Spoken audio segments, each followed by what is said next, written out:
La aterradora leyenda del puente que construyó el diablo en Durango. La tradición oral que entre los duranguenses se transmite de padres a hijos sostiene que el puente que existe en la población Navacoyán, Durango, fue construido por el diablo en una sola noche y es una de tantas veces que el diablo, siendo tan diablo, no terminó totalmente la obra y perdió el trato que había concertado con el albañil que lo había contratado. Navacoyán fue un pueblo indígena. Como asentamiento humano, su origen se remonta a la época prehispánica y posteriormente en la conquista y la colonia siguió siendo importante población agrícola. Al decir que la tradición, desde su origen, representó problema serio en época de lluvias la presencia del río que corre cerca del lugar y cuando aumenta su cauce, crece tanto que interrumpe el paso por varios días, incomunicando a la región y dificultando la comunicación con la ciudad de Durango.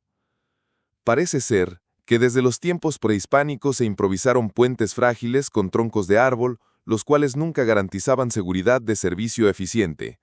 Posteriormente, en la época de la colonia, Navacoyán fue parte de entrada a la capital de la Nueva Vizcaya, circunstancia que le dio importancia comercial, económica y geográfica como punto de enlace, lo cual ocasionó que las autoridades se preocuparan formalmente por la construcción del puente objeto de esta leyenda.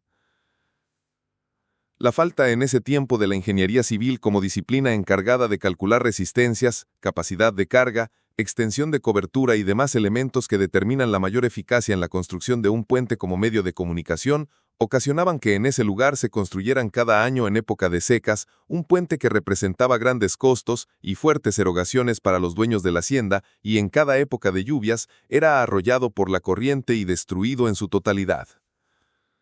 Ante la cada vez creciente necesidad de contar con un buen puente que resistiera los embates de las fuertes avenidas del río, se optó por buscar un maestro de obras experimentado y competente que pudiera hacerse cargo de la construcción del puente de referencia, contratando a los mejores maestros albañiles que se conocían en la región, los cuales, algunos no lograron terminar la obra y otros que sí la realizaron, fue destruida por la lluvia y la corriente.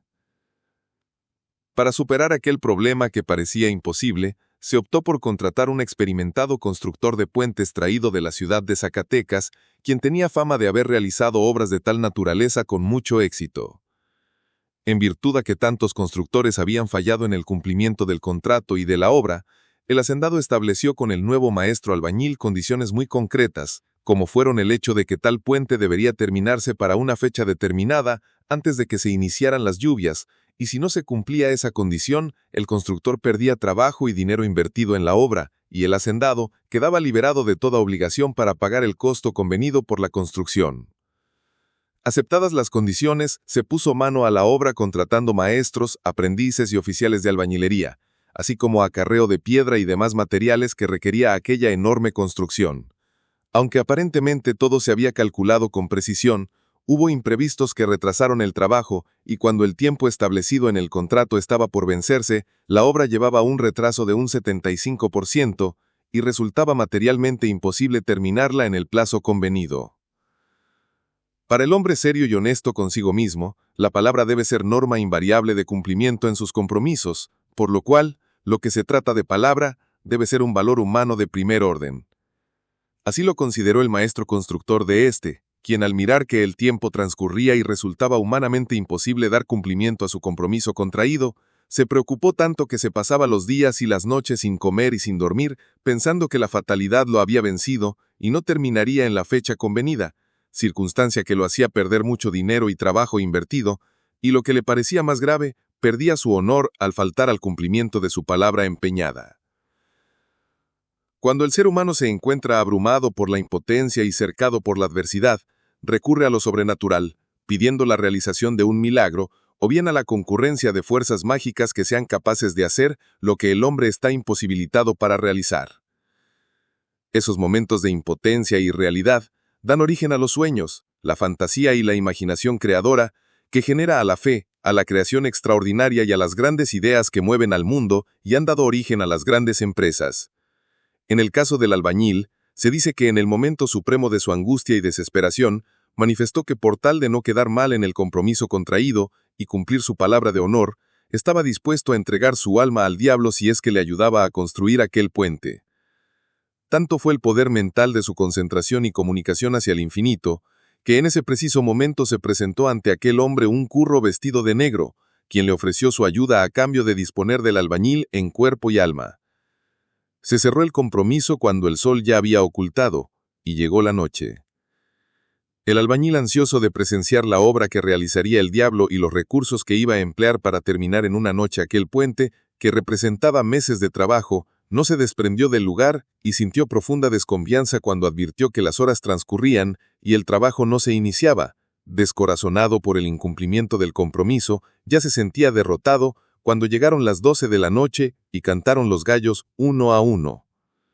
Al terminar de cantar el último gallo, miles de hombres aparecieron por arte de magia, y dentro de una terrible tormenta que se desató en ese momento, todos trabajaban febrilmente en la construcción del puente. El hombre absorto contemplaba que la construcción avanzaba precipitadamente, y el maestro mayor, o director de obra, era nada menos que el hombre vestido de negro que había concertado el compromiso de la construcción. La obra prácticamente se había terminado. Solamente faltaba de poner la última piedra en un alero del puente cuando cantó el primer gallo de la madrugada, gallo mágico que hizo cesar aquel enorme movimiento y dar por terminado el trabajo. Para asombro de los lugareños y hacendado quien había mandado construir el puente, la construcción que un día antes apenas tenía los cimientos, a la mañana siguiente estaba terminada totalmente, faltándole solamente una piedra que no representaba peligro y no hacía falta. Para entregar la obra completamente terminada, el albañil colocó la piedra que faltaba, la pegó con mezcla y se fue a llamar al hacendado para entregarle la obra terminada. Grande fue su sorpresa, que al regresar, la piedra estaba fuera del muro y no había señal alguna de que antes él hubiera pegado. Así el puente de Navacoyán fue terminado, faltándole solamente una piedra, la cual se quedó así para siempre. Una vez que el maestro entregó la obra y recibió el dinero del contrato, se encontró con el diablo, quien le dijo: «Vengo por ti a llevarte al infierno, conforme el trato que hicimos». El albañil le contestó: «No cumpliste con lo tratado, porque faltó de pegar una piedra». En el preciso momento que el maestro, dándose unos golpes con las palmas de la mano en los lados del pantalón para simular el aleteo de un gallo, pronunció fuertemente: «Kikiriki, kikiriki, kikiriki», el diablo desapareció y nunca volvió a molestar al maestro albañil, con lo cual demostró que aceptaba su derrota y se mostró como personaje de honor y de palabra. Si te ha gustado, te invitamos a suscribirte y a contarnos tus historias para hacerlas en video. Dale like y te esperamos en el próximo video. Aquí abajo te aparecen otros videos de nosotros. Te invitamos a verlos. ¡Adiós!